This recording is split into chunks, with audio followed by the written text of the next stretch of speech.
Hello everyone, সবাইকে দি foodie plate চ্যানেলে আবারও ওয়েলকাম। সবাই কেমন আছো তোমরা? আজ তোমাদের জন্য নিয়ে এসেছি দারুণ সুস্বাদু একটি মাংসের পদ। বাড়িতে চিকেন নিয়ে আসলে আমরা অনেকেই আছি যারা এই মাংসের সলিড পিস খেতে পছন্দ করি না।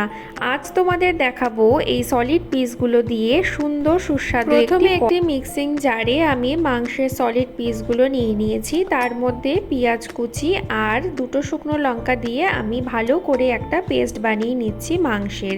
এবার ওর মধ্যে কিছু মশলা অ্যাড করছি, যেমন নুন, কাশ্মীরি লাল লঙ্কার গুঁড়ো, হলুদ গুঁড়ো, ধনে গুঁড়ো আর জিরে গুঁড়ো। তার মধ্যে দিচ্ছি কাঁচা লঙ্কা কুচি, রসুন কুচি আর আদা বাটা। সব মাংসর সাথে ভালো করে মিশিয়ে নিচ্ছি।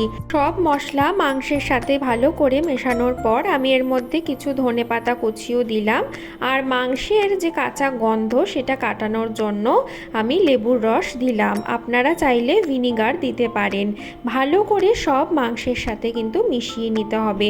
এইভাবে মাংসের সাথে মশলা মাখিয়ে আমি 30 মিনিট আলাদা করে রেখে দিয়েছিলাম। এবার হাতের সাহায্যে এরকম গোল গোল আকারে তৈরি করে নিচ্ছি। কড়ায় সর্ষের তেল গরম করে তার মধ্যে ভাজার সময় গ্যাসের ফ্লেম একদম লো করে রাখবো, যাতে মাংস পুড়ে না যায় আর ভিতর যাতে কাঁচা না থেকে যায়। নিয়ে মাংসের দু পিঠ ভালো করে ভেজে নিতে হবে। ভাজা হয়ে গেলে একটা পাত্রে আমি তুলে রাখছি। এইটা কিন্তু গরম গরম খেতেই খুব ভালো লাগবে। এই চিকেন ফ্রাইয়ের সাথে খাওয়ার জন্য আমি পেঁয়াজ কুচি আর ধনেপাতা বাটা একসাথে মেখে নিয়েছি সামান্য নুন আর পাতিলেবুর রস দিয়ে।